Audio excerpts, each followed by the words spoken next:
I, 30F, need to start by saying that meeting my boyfriend Jackson, 36M, saved my life in many ways. A year ago, I was in the darkest place I'd ever been, drowning myself in alcohol every night, barely functioning at work, and pushing away everyone who cared about me. But to understand how I got there, I need to go back to the beginning. 2 years ago, I met Larry at the marketing firm where I worked. He joined as a new project manager, and from day one, there was this instant connection between us. Larry was charming, successful, and seemed to understand me in a way no one else did. We started having lunch together, then after work drinks, and soon we were dating. Larry was everything I thought I wanted in a partner. He was attentive, caring, and always made time for me despite his busy schedule. He told me he traveled a lot for work, which explained why we only met on certain days and why he never invited me to his place. I was so in love that I didn't question these obvious red flags. For 8 wonderful months, I believed I had found my soulmate. We talked about moving in together, about marriage, about how many kids we wanted. Larry even started looking at houses with me, saying he wanted us to build a life together. Then one day, while we were having dinner at my favorite restaurant, a woman approached our table. She introduced herself as Larry's wife. My whole world crumbled in that moment. Larry had been married for 12 years and had 3 kids. All those business trips? He was with his family? The house hunting? Just another lie to keep me hooked. His wife had discovered our messages on his phone and had been tracking him for weeks. The pain of that betrayal broke something in me.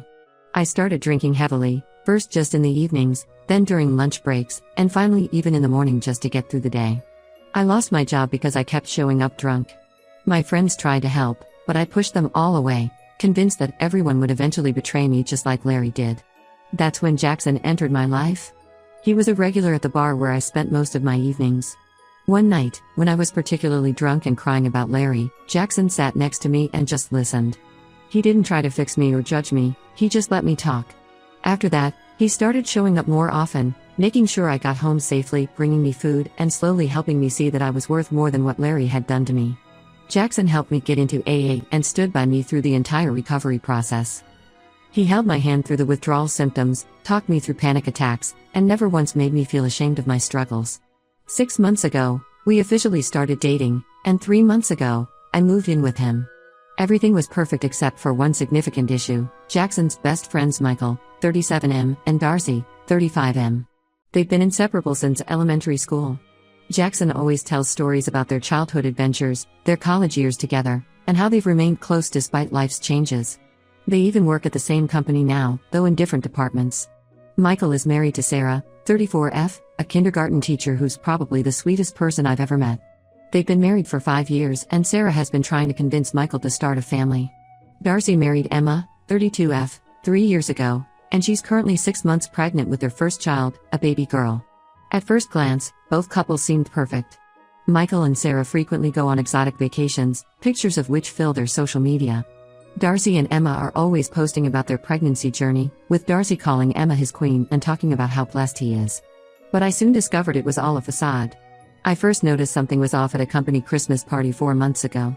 Jackson couldn't attend because he had the flu, but I went to represent us. That's when I saw Michael disappear into a conference room with his young secretary. They emerged 30 minutes later, both looking disheveled. Michael saw me watching and had the audacity to wink at me. Then last month, I spotted Darcy at a club downtown when he was supposed to be on a business trip to Chicago. Emma was at home, dealing with severe morning sickness, while her husband was shoving his tongue down some random woman's throat. The worst part? When I ran into him at breakfast the next day, he acted like nothing had happened, talking about how much he missed Emma while he was away. I've tried talking to Jackson about this multiple times. Each time, he gives me the same response, that it's not our place to interfere in their marriages, and that Michael and Darcy are like brothers to him. He says every relationship has its problems, and we shouldn't judge without knowing the whole story. But I do judge them. How can I not? Every time I see Sarah talking about starting a family with Michael, or when Emma shows us ultrasound pictures while Darcy pretends to be the devoted father-to-be, I feel physically sick. The guilt of knowing the truth while these women live in blissful ignorance is eating me alive. What makes it worse is how Michael and Darcy act around us. They joke about other people's affairs, call cheaters scum, and act morally superior while living double lives themselves.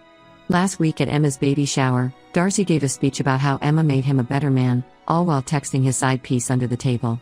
I know because I saw the woman's name flash on his phone screen when he got a message. The whole situation brings back painful memories of my time with Larry. I remember how it felt finding out that everything I believed was a lie. The humiliation, the self-doubt, the feeling that I had wasted my time and emotions on someone who never really cared about me. Sarah and Emma are heading for the same heartbreak, and I feel complicit in their eventual pain by staying silent. But Jackson insists we should stay out of it. He says exposing their affairs would only cause unnecessary drama and potentially ruin decades of friendship. I understand his loyalty to his friends, but what about loyalty to what's right? What about preventing two innocent women from experiencing the same pain I went through? I don't know what to do anymore. Every time we hang out with them, I have to pretend everything is fine. I have to smile and nod while these men play the role of perfect husbands, knowing they'll probably hook up with other women the moment their wives aren't around. The weight of this secret is becoming unbearable, but I don't want to upset Jackson either. He's done so much for me, and I know how much Michael and Darcy mean to him. Update 1: Everything finally exploded last night during what was supposed to be a celebratory dinner. Sarah had recently received a promotion at work, making her the youngest head teacher at her school. To celebrate, we all decided to meet at an upscale Italian restaurant downtown: Jackson, Michael, and Sarah, Darcy and Emma, and me. The evening started pleasantly enough. We had a nice corner table, and Emma was feeling better after weeks of terrible morning sickness. She was excitedly showing us her latest ultrasound pictures. The baby was clearly visible this time, and Emma couldn't stop talking about how the little girl already had Darcy's nose. I watched Darcy pretend to be emotional about it while discreetly checking his phone under the table. Sarah was in great spirits, showing Emma pictures of a beautiful house she and Michael were planning to buy.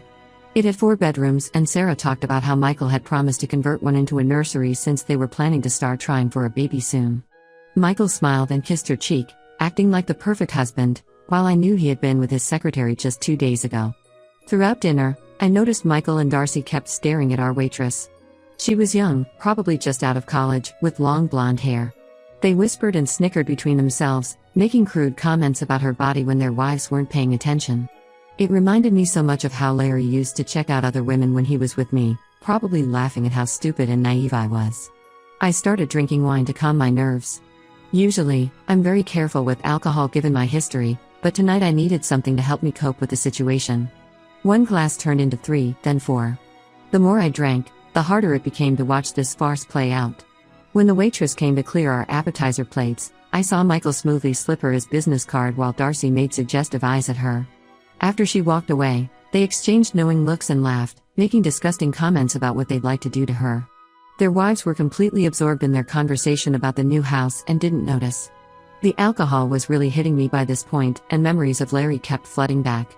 I remembered how devastated I was when his wife confronted us at the restaurant. How humiliated I felt realizing everyone probably knew I was the other woman. How much I wish someone had told me the truth sooner. Then the waitress returned with our main courses. This time, Darcy was even more obvious with his flirting. He made a show of asking about the specials, leaning in too close while she spoke, while Michael openly stared at her chest. When she left, they high-fived under the table like teenagers. Something in me snapped. I couldn't take it anymore.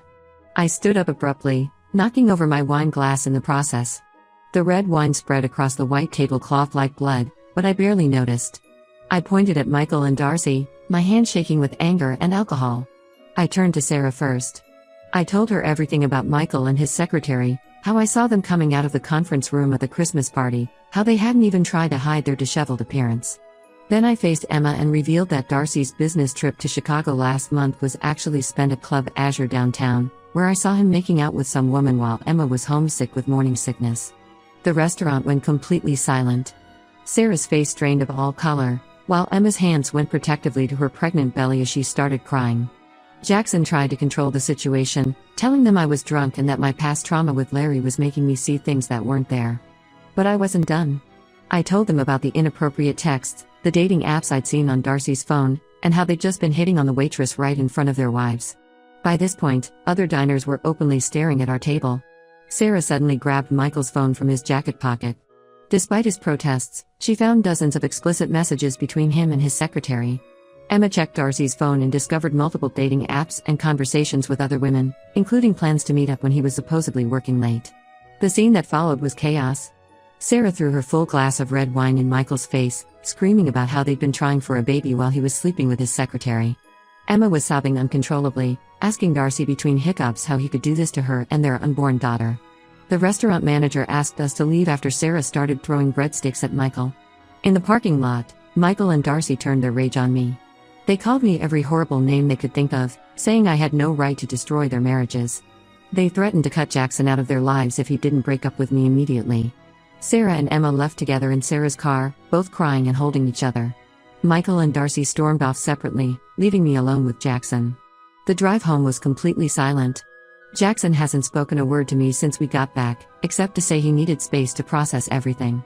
I'm writing this from our guest bedroom, where I've spent the night alone. I don't regret telling Sarah and Emma the truth, they deserve to know what kind of men they married. But every time I think about Jackson's silence, I feel sick to my stomach. I might have lost the man I love because I couldn't keep quiet about his friends' betrayals. Update 2: After maintaining complete silence for 2 weeks, Jackson finally confronted me yesterday. His reaction was worse than I had imagined. He came home from work, slammed the door, and started yelling before I could even say anything. Both Michael and Darcy's marriages have completely fallen apart. Sarah moved out the morning after the dinner and is staying with her sister. She went to Michael's office the next day and created a huge scene with his secretary. She threw all his clothes on the office lawn and told everyone about his cheating. The secretary quit that same day. Michael got called into HR and was removed from several important projects. Emma's situation is even worse. The stress of discovering Darcy's infidelity caused her blood pressure to spike dangerously. She had to be rushed to the hospital with pregnancy complications. She's stable now, and thankfully the baby is okay, but her doctor has ordered complete bed rest for the remainder of her pregnancy. She's staying at her parents' house and has already contacted a divorce lawyer. Jackson was livid about how publicly I exposed everything. He said I had no right to blow up 2 marriages just because I was triggered by my past with Larry. According to him, I could have handled it privately or minded my own business. He said I not only humiliated Michael and Darcy but also their wives by creating such a scene at the restaurant. What made everything worse was that Michael and Darcy had given Jackson an ultimatum. Either he breaks up with me, or they'll end their 25-year friendship. They're blaming me for destroying their marriages and say they can't be friends with someone who would stay with a vindictive homewrecker like me. We had a massive fight about it. I reminded Jackson how he had helped me when I was destroying myself after Larry's betrayal. How could he now defend 2 men who were doing the exact same thing to their wives? I asked him if he would have preferred that Larry's wife never told me the truth. Would he have rather found me dead from alcohol poisoning, never knowing why the man I loved betrayed me? Jackson shot back saying it wasn't about defending them, it was about me overstepping boundaries and making decisions that weren't mine to make. He said Michael and Darcy were like brothers to him, and now he's lost them because I couldn't control myself.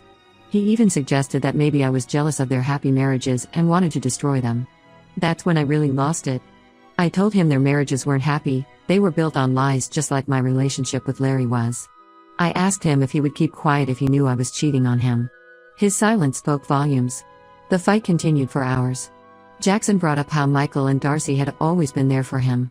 How they supported him through his parents' divorce, helped him find his first job, and were the first to welcome me into their group despite my questionable past with alcohol. He stormed out around midnight and didn't come home until morning. When he returned, he had a packed bag with him.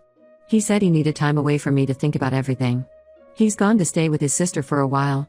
Before leaving, he said he doesn't know if he can forgive me for costing him his best friends. I've been sitting in our empty apartment since he left, wondering if I did the right thing. Sarah called me yesterday, crying and thanking me for telling her the truth. She said she had suspected something was wrong but had been too afraid to look deeper. She found out Michael had been sleeping with his secretary for over a year. Emma texted me this morning. She said that while she wishes she had found out differently, she's glad she knows before the baby arrives. Her parents are helping her set up a nursery at their house, and she's decided to give the baby her maiden name. But despite knowing I did the right thing, watching Jackson walk out that door broke my heart. The man who helped me through my darkest time might never forgive me for exposing his friends' betrayals. I keep replaying the dinner in my head, wondering if I could have handled it differently. But then I remember the look on Sarah's face when she saw those messages, and Emma's hands protectively covering her pregnant belly as she cried, and I know I couldn't have stayed silent. Update 3: It's been 3 months since everything fell apart, and I finally feel ready to share how things ended. After staying with his sister for 2 weeks, Jackson came back home, but things were never the same between us. He spent most of his time at work or locked in the guest room, barely speaking to me except when necessary. I tried to make things work. I apologized for the public way I handled the situation, though not for telling the truth. I suggested couples counseling, but Jackson refused, saying the problem wasn't our relationship, it was my inability to mind my own business. The final breaking point came last week. I was doing laundry when I overheard Jackson on the phone with Michael in the guest room. He was apologizing for not controlling his girlfriend better and promising to fix things. He told Michael that I was just damaged from my past with Larry, and that he could convince me to apologize publicly for spreading lies about them. That conversation made me realize that Jackson wasn't the man I thought he was. The person who had held me through withdrawal symptoms, who had shown such compassion when I was struggling with Larry's betrayal, was now actively trying to help cover up his friend's cheating. He was willing to make me look like a liar just to salvage his friendships. I waited until he left for work the next day, packed all my things, and moved out. I found a small apartment across town and sent him a message saying it was over. He tried calling multiple times, then showed up at my workplace. He said he was just trying to keep peace between everyone, that losing his best friends was killing him. I told him that I couldn't be with someone who would choose to support cheaters over doing what's right. Sarah's divorce from Michael is almost finalized now. She sold their house and has been excelling at her new job as a principal at a different school. She started dating one of the dads from her old school, someone who had also gone through a divorce because of cheating. They're taking things slow, but she seems happier than I've ever seen her. Emma gave birth to a healthy baby girl last week. She named her Lily, after her grandmother, and gave her maiden name. She's fighting for full custody and will likely get it given Darcy's history of infidelity and the stress he caused during her pregnancy. Her parents, who had always treated Darcy like a son, have completely cut contact with him. Michael and Darcy aren't doing so well. After the secretary quit, rumors spread at their company. Michael was passed over for a major promotion he was supposed to get. Darcy's real estate business has taken a hit since Emma's father was one of his biggest investors. They're both living in Darcy's old bachelor pad, still trying to convince everyone that I'm the villain who ruined their perfect lives. Jackson sends me texts sometimes, usually late at night, saying he misses me and that we can work things out. But I've realized that what I thought was strength in him, his loyalty to his friends, was actually cowardice. He'd rather support wrong actions than risk losing old friendships. I've been sober for 3 months now, despite everything that's happened. Sarah, Emma, and I have become close friends. We meet for coffee every week, and I'm going to be Lily's godmother.